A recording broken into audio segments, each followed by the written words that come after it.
मदरसे में भी फहराया गया तिरंगा, शहीदों को किया गया नमन।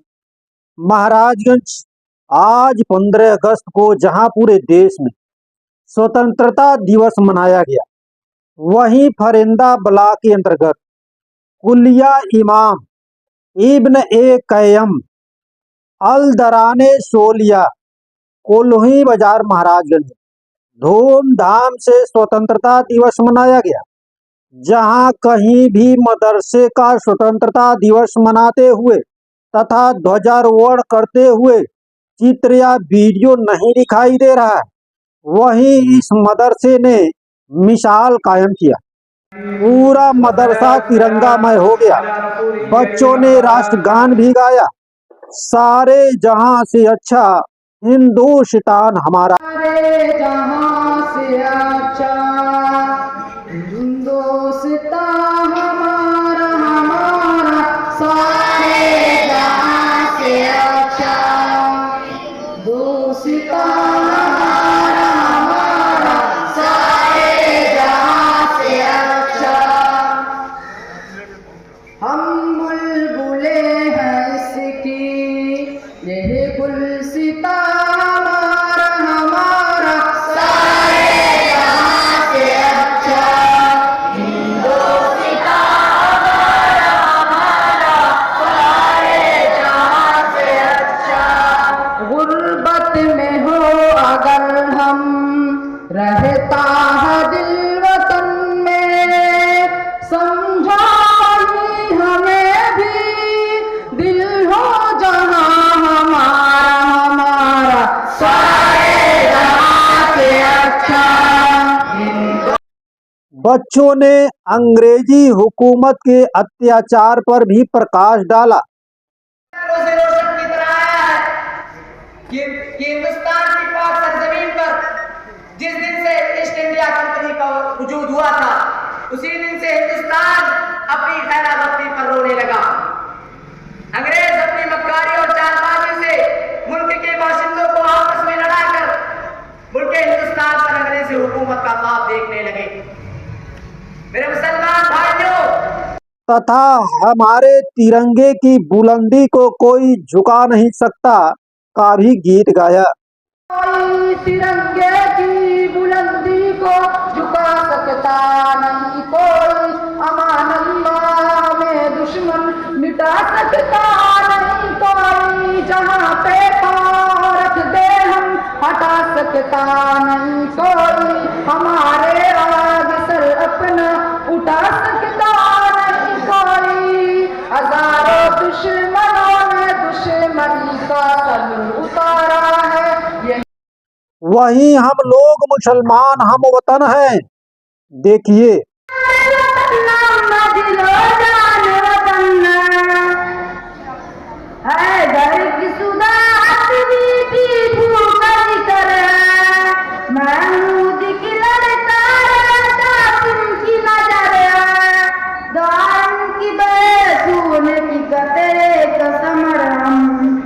आजादी दिया से पाक या सारे जबर, हम लोग मुसलमान हम शान वतन है, हकदार वतन हम दिलो जान वतन है।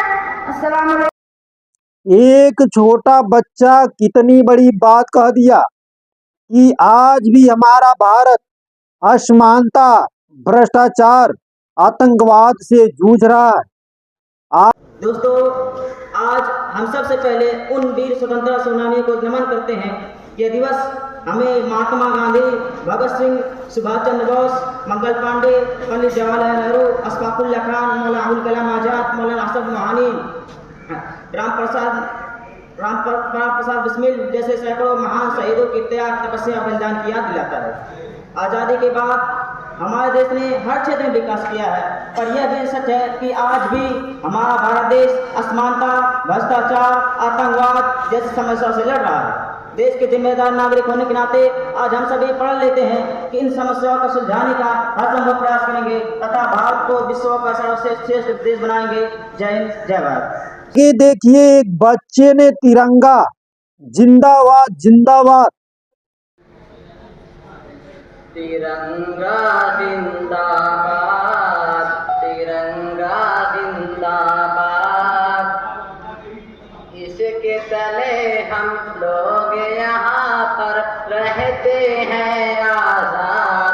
तिरंगा जिंदाबाद, तिरंगा जिंदाबाद। है ये तिरंगा ऐसा यारो सबके दिल को लुभाता है, ऐसा जलवा दिखाता है। हिंदू मुस्लिम सिख ईसाई सबको प्यार सिखाता है, प्यार का नगमा सुनाता है। आगे देखिए, ये जनाब देश की गुलामी के ऊपर प्रकाश डालते हुए हमारी जरूरत है कि आजादी के विषय में जानें, पढ़ें। से हमारा ये मुल्क आज़ाद हुआ था और हम बहैसियत हिंदुस्तानी आज़ाद हुए। इंसान की फितरत में है, जिबिल्लत में उसके है कि आज़ाद। इंसान को अल्लाह रब्बुल आलमीन ने आज़ाद बनाया और वो चाहता है कि हम हर तरह से आज़ाद रहें। इसीलिए इंसान आज़ादी चाहता है और इंसान गुलामी नहीं चाहता है। मेरे भाइयों और दोस्तों, मुख्तसर अगर बात समझाऊं तो बताऊं तो हमारा ये मुल्क 16वीं सदी में अंग्रेजों की तसल्लुत में आ गया था। यहाँ अंग्रेज आकर के हमारे ऊपर कब्जा कर लिए थे और हमारे ऊपर तसल्लुत जमा लिए थे। अंग्रेजों ने हमें अपना गुलाम बना लिया। ईस्ट इंडिया कंपनी के नाम से एक कंपनी डाली और लोगों को ये बताना चाहा कि हम यहाँ सिर्फ तिजारत की गरज से आए हैं। जैसा कि मौलाना ने भी बताया कि वो तिजारत की गरज से नहीं आए थे। उनका असल जो मकसद था वो यही कि यहाँ हम तसल्लुत कायम करें, यहाँ के लोगों को हम अपना गुलाम बनाएं। 16वीं सदी में उन लोगों ने 1607 या 16वीं सदी में अंग्रेज यहाँ हिंदुस्तान में आए और धीरे धीरे हम हिंदुस्तानियों पर कब्जा जमाने लगे और हमारे ऊपर तसल्लुत जमाने लगे। सबसे पहले बंगाल में सिराजुद्दौला को मार करके, उनको कत्ल करके, और सिराजुद्दौला के साथ मीर जाफर ने बगावत की और वहां अंग्रेजों ने उन पर तसल्लुत जमा लिया और सबसे पहले बंगाल में अपना तसल्लुत जमाया, अपनी हुक्मरानी जमाई। उसके बाद में धीरे धीरे वहीं से पूरे हिंदुस्तान पर हुक्मरानी करने लगे। और मेरे भाइयों और दोस्तों, मैं आपको ये बताऊं कि आज जब भी आजादी के मुजाहिदीन का नाम आता है, जब भी आजादी के मुजाहिदीन का नाम आता है, मुसलमानों को या तो पसे पुष्ट डाल दिया जाता है या तो उनका कोई नाम नहीं लेता। इसलिए आज जरूरत है कि हम और आप आजादी के बारे में पढ़ें और अपनी तारीख को जानें। ये 15 अगस्त, ये इस तरह के प्रोग्राम क्यों होते हैं? उसके कई सारे वजूहात हैं, जिसमें एक अहम वजह यह है कि हमारी जो नौजवान नस्ल है वो अपनी तारीख को जान ले, वो अपने असलाफ के कारनामों को जान ले और इसी तरीके से वो अपने आबा और अजदाद के कारनामों को जान ले। इसी तरीके से हमारे आबा और अजदाद ने कुर्बानियां क्या दी हैं, उन्होंने कैसे कैसे तकलीफें झेली हैं, कैसे कैसे मशक्कतें बर्दाश्त की हैं, अंग्रेजों ने उनको किस तरह की सजाएं दी हैं, ये चीजें हमको मालूम होनी चाहिए मेरे भाई और दोस्तों। और दूसरी अहम वजह ये है कि आज तारीख को मिटाया जा रहा है, आज तारीख को खत्म किया जा रहा है, बल्कि आज तारीख को बनाया जा रहा है। अपने तौर से जो जैसा चाहता है तारीख में वैसा लिख देता है, जो जिस तरह चाहता है, जिसके खिलाफ भी लिखना चाहता है, जिसके बारे में लिखना चाहता है, जैसा लिखना चाहता है लिख देता है। इसलिए हमको और आपको अपनी तारीख के बारे में जानना। आगे देखिए, यह जनाब गुलामी की यातनाओं पर कितना अच्छा प्रकाश डाला। कुर्बानियां बहुत ज्यादा हैं, वहाँ के उलमा की कुर्बानियां बहुत ज्यादा। उसके बाद धीरे धीरे ऐसा हुआ कि पूरे हिंदुस्तान पे अंग्रेजों का कब्जा हो गया। उस वक्त से जब शुरू हुई थी ये मूवमेंट शुरू हुई थी तो मुसलमानों ने बहुत ज्यादा कुर्बानियां दी। आप याद करें कि 17वीं सदी हो गई, 18वीं सदी हो गई, 2 सदियां मिलाकर तकरीबन अंग्रेजों का जो कब्जा रहा हिंदुस्तान पे कितना, तकरीबन 200 साल, तकरीबन कितना 200 साल तक अंग्रेजों का कब्जा हिंदुस्तान पर रहा। 200 साल के बाद वो हिंदुस्तान छोड़ करके गए। शुरू में जो मेहनतें हुई वो बंगाल और बिहार के साइड से हुई। इसीलिए जो पंडित जवाहरलाल नेहरू है, first prime minister of the India, जो पहले वजीर आजम हिंदुस्तान के बने, उन्होंने क्या कहा था? उन्होंने कहा था जब मुल्क आजाद हो गया तो उन्होंने अपनी स्पीच के अंदर ये बात कही थी। क्या कही थी? उन्होंने कहा कि अगर उलमाए सादिकपुर यानी पटना में सादिकपुर एक जगह है, कहा कि उलमाए सादिकपुर की कुर्बानियों को अगर एक तरफ रख दिया जाए, यानी तराजू के एक पलड़े में रख दिया जाए, और दूसरी तरफ पूरे हिंदुस्तान की कोशिशों को एक तरफ रख दिया जाए, तो आजादी में इनका हिस्सा ज्यादा होगा। इनका हिस्सा क्या होगा? ज्यादा होगा। ये पलड़ा छूट जाएगा। इन्होंने जितनी कुर्बानियां दी थी, उलमाए कराम ने, मुसलमानों ने बहुत ज्यादा कुर्बानियां दी थी। आप दिल्ली देख लें, तारीख उठा करके देखें। आप तारीख क्या है? तारीख का मुताला करना हर मुसलमान बच्चे पर, नौजवान पर इसीलिए जरूरी है। 1857 के बाद, ये तो उससे पहले 1857 से पहले जो भी मूवमेंट हुए उसमें मुसलमानों का हाथ था। जो भी अंग्रेजों के खिलाफ मूवमेंट हुए थे उसमें 80% से ज्यादा क्या मुसलमानों का हाथ था। उन्होंने कोशिश की थी। आप उठाएं, तहरीक शहीद है, और तकरीबन 1751 के बाद आप जानते हैं शाह वलीउल्लाह मुहद्दिस देहलवी ने भी ये काम किया था 1700 में। उसके बाद 1799 में सिराजुद्दौला और इसी तरह से टीपू सुल्तान वगैरह ने कितनी कोशिशें की थी, कत्ल कर दिए गए, मार दिए गए। और इसीलिए टीपू सुल्तान ने क्या कहा था? टीपू सुल्तान ने अपने मरते वक्त एक जुमला बहुत मशहूर है और मिलता भी है, कुछ लोग कहते हैं कि ये जुमला उनसे है या नहीं है। उन्होंने क्या कहा था? शेर की एक दिन की जिंदगी गीदड़ के 100 साल जिंदगी से बेहतर है। इंसान एक दिन की जिंदगी गुजारता है शेर की तरह से, वो बेहतर है। इसीलिए किसी भी मूवमेंट के लिए या किसी भी आजादी के लिए आपको कुर्बानी की जरूरत है। यानी कोई मकसद हासिल करना चाहते हैं, कोई चीज हासिल करना चाहते हैं, उसके लिए क्या है? सबसे पहली चीज है कुर्बानी। 1857 में जो जंग हुई थी उसमें कुर्बानी देनी पड़ी थी कि नहीं मुसलमानों को? या इसी तरह से सब लोगों को, जो भी हिंदू, मुस्लिम, सिख, ईसाई, तमाम लोगों ने क्या किया था? एक साथ मिल करके मुल्क को आजाद किया था।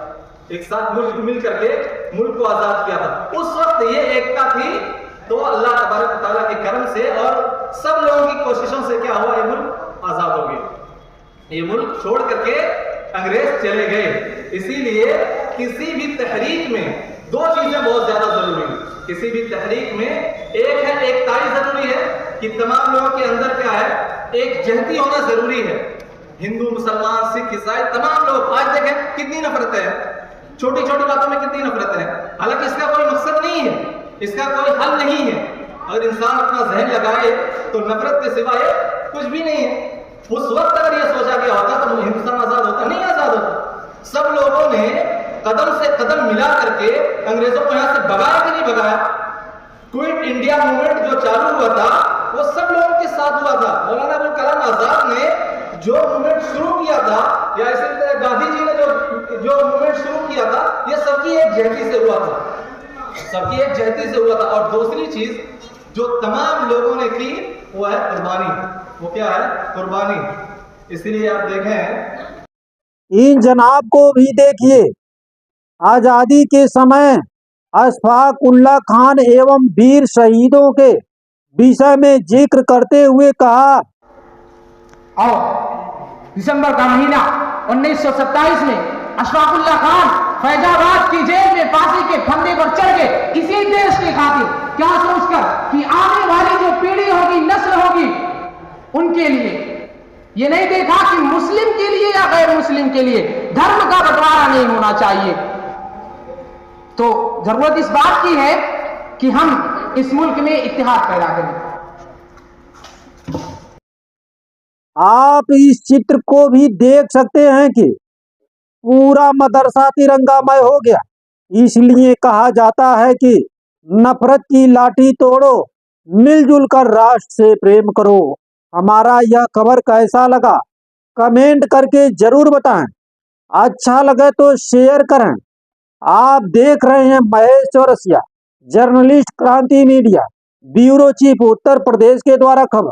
अभी तक हमारे चैनल को फॉलो एवं सब्सक्राइब नहीं किए हैं तो कर लीजिए, ताकि ऐसा खबर आप तक पहुंचाता रहूं, हमारा भी मनोबल बढ़ता रहे।